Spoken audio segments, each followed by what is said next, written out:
Discuss. Hello there, I'm Steve at the hall with a couple of guys. Scott Burns. How you doing? And we've got Dave Richards, a critique and a director of 8 Count. Hello. Before we're here today to talk about a podcast about film scores, and in particular anything. This is just an open discussion, the podcast about. We're going to talk about. Obviously, this is my first time. I'm going to be a bit new about different aspects of scores. All right, then, Scott. What is your favourite film score? Well, I've got a few, but I think probably Ennio Morricone's music for The Mission. Will and Jeffrey. Which film's that? The Mission. The Mission. Okay. Superb score. And what about you, Dave? Indiana Jones. Which one? All of them. No, Raiders of the Lost Ark has got to be on it. Yeah. Cool. Or Back to the Future, maybe. Maybe. Myself is my favourite film and film scores is Drive, Nicholas Rayford's film. Yeah. What's the name in it? Oh my god, I forgot his name. Ryan Gosling, yeah. When you've seen all the aspects of the film, so that's what got me into filming in the first place, so you know what I mean? So, and we've been meaning to do a podcast for ages, haven't we, Scott? So, how you finding it? You feel nervous, aren't you? And you, Dave? How you finding it, pal? It's just like talking, isn't it? Yeah, of course.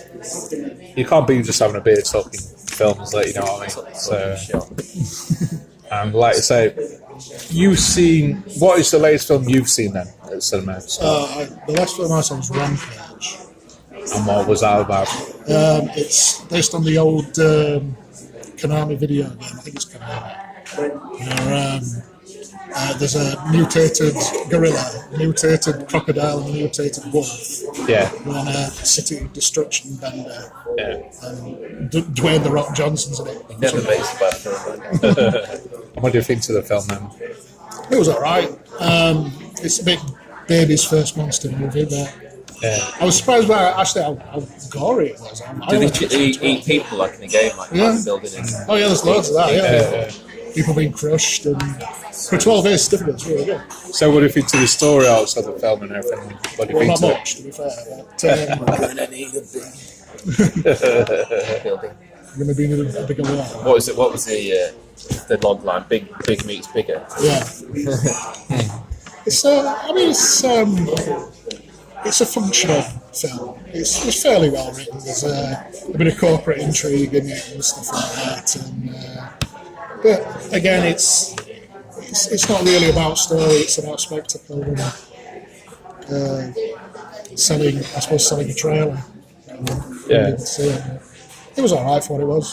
So, with the director of the film, with the Rampage, what is his name again? Did you say? I can't remember. I think he's a special effects guy. And it, like for me, I haven't seen it, so I'll just ask your opinion of it. I was just going to ask Dave a minute about Deadpool 2. Yeah. Deadpool 2 then, Dave, what do you think? I really enjoyed it. It's very similar in like sort of tone to the first one, but they've just had a lot more money to play with, so it's just ramped up to 11. But lots of swearing, lots of violence and riffing, and a lot more characters. Yeah, what do you think to the story arc of Deadpool then? It was to be honest, it was a bit flimsy really. There was no real reason for the Cable character to come back. Not really. So it was a bit of a flimsy plot, but I thought me and my brother were talking about it, like, you know, on Father Ted, like the writing process was right. What situation can we put Father Ted in that's going to be like the most embarrassing? Yeah. So like it was all about the payoff instead of like the actual plot was just a way of stringing him to that really embarrassing like payoff gag in the episode. And that's kind of how Deadpool worked. It was like it was almost like plot was kind of secondary to the spectacle of like all the stunts and the action. And I thought the scene where he was when he died and he saw his wife, girlfriend, whatever her name. What's her name? Spoiler. Vanessa. Sorry, Vanessa. Yeah, sorry. Spoiler alert, by the way. When you have them in your flashbacks, that to me, I thought was very, very touching. You know, where she goes, Oh yeah, it had heart to it. yeah, I thought it was really touching because it was like, can't die. Sorry, spoil it. Yeah. I did that one. Yeah, sorry. Like Thank you, Scott, for that. So it's like, The X-Force and how you think, right, because it's like the misdirection of the trailer. You think, oh, this is going to be quite a crucial part of the film, and then they just get dispatched within like 2 minutes of being the X-Force. But yeah, the Peter character in his own film. I thought was it Cage, the evil guy, the one-eyed Cable. Cable, sorry, was pretty good. Oh, it was good. I yeah, thought it was but- good, yeah. So, But then his turnaround after they Deadpool changed that kid's what's it called, fire hands or fire fists? Fire, something like that, yeah. Yeah. I thought the Changed time man and line, then Cable was a nice guy. Then became their pal. I thought the story was quite good. So, It was just funny, but just watch it for the action and the improv between like Reynolds and that. What's the guy who's a bartender? What's the actor's name? I don't bloody know, I can't remember. Oh, Some of the lines he came out with were so funny. Like Cable referring to his utility pack, and he's going, "It's a fanny pack you see." like a bum thing. When Deadpool's tried to blow himself up and he's got his little regenerating legs. That was funny. very good. Funny. He's doing it. Yeah. Little fella's doing it. Yeah, I really enjoyed it. I didn't stay to the end credits though. The Didn't you? post credit. There was a little nugget on at the end there, you know. I've seen on YouTube that he goes back in time, doesn't he, and kills himself for doing Green Lantern and stuff. Yeah, it was like in a little bonus at the end. I didn't say that. Yeah. I should have. You always seem to do stuff like that. Oh, especially on Deadpool, it's always. I didn't. The other day when I watched Deadpool on Netflix, number 1, I didn't know about the nugget for the second one. I didn't see the nugget at the end until we bring I watched it. Yeah, so It was directed by the guy who did Atomic Blonde. yeah, That looks alright, man. Yeah, Atomic Blonde's good, yeah. I've not seen It's it yet, alright. looks good. It's John Wick. Joanne John- Wick, not John Wick. Yeah. I don't know.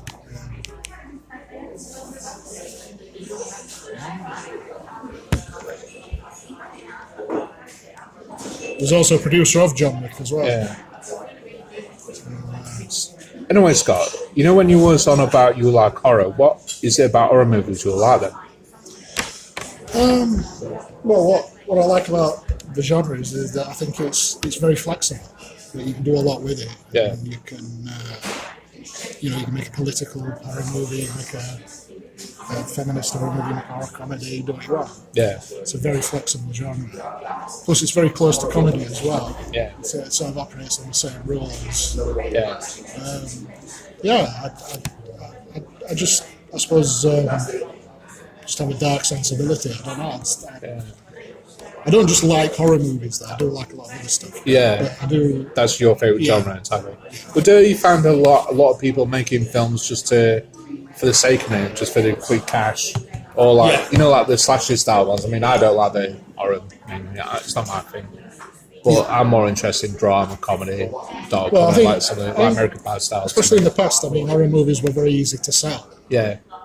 You could most new directors, most new directors would say, well, I want to do artistic movies, but I'll bet I'll do a horror movie just to get on the first run. Do you know when the first the Saw came along? When that, I think that what brought everything on. When they did that really cheaply, and then it became very, very successful. Yeah, did like a short. Yeah, like a short, and then someone throwing some money in and made a feature. Yeah. Do you think a lot of slasher movies came through that, or? Yeah, I think certainly it's an imitatable business model. Yeah, Certainly, it's nice to sort of be able to show people a sort of declaration of intent. What you're going to do with it. yeah. But I don't think the genre's ever really gone away. It's always been sort of, it's always been a popular genre, and it's always It's like the dawn of cinema. Yeah. But I suppose it's like any genre, though, isn't it? You get Gets tired. there's a spectrum of quality, isn't there? Yeah. It's something that comes out, like I said, like it can deal with quite powerful sort of either social issues or deal with feminism, anything like that. Like what is it? It Follows is, it's basically an STD that's following, and not. So stuff like that is quite, and drawing on sort of paranoia and stuff like that. It's quite good. But then, just gore for the sake of gore, I think people are just immune to it now. I think that's why I didn't like the Saw one. The first one sort of traumatised me a little bit. I thought that was fantastic, the first one. And then it just did traumatise me. I saw that first, and then I saw Hostel after it. No, sorry, I saw Hostel first, then I saw Saw after it, and my God, it was what a night. And the Ring, that kind of fucked me up a little bit. And then the Japanese Rings, absolutely horrifying. Yeah. It's a really, really brilliant film. But I think that's what attracts me is sort of like a writer just wanted to get into the business because it's a very easy genre to write, but it's also it can be very interesting. I suppose it's not. I suppose it depends on. Because I'd have thought it was. It's almost like writing a mystery or a thriller, unless you get. It's, the hidden reveal and stuff like that. You've got to be a bit sort of clever in how much information you're releasing and stuff. I'd have thought you've got to be a little bit more switched on. Yeah, I think. You can sort of look at it that way. I think that it's just basic storytelling. It's ramping tension. It's you string your audience along, and then hopefully they bite, and then you reel them in.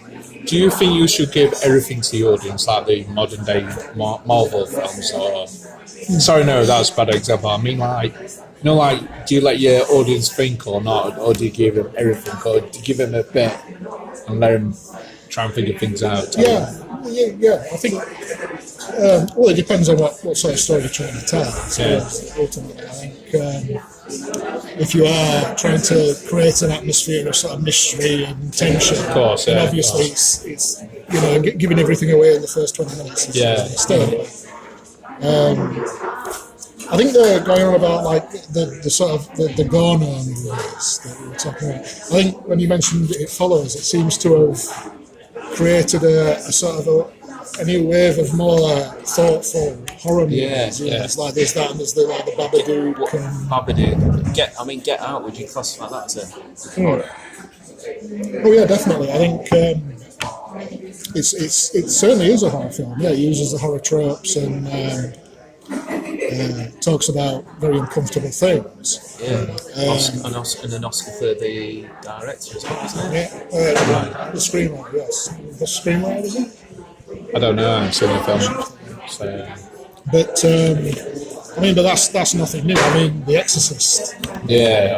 Won loads of. I think that won best screenplay. The main thing, the films what I grew up on was like Nightmare on Elm Street, Poltergeist, Exorcist, all that type of stuff.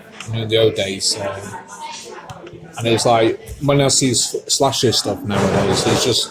When somebody pretends to get murdered and you see a bit of blood come down, like, is that it? That's why I don't know. Gore has its place. It did win Best Original Screenplay. Yeah, of course.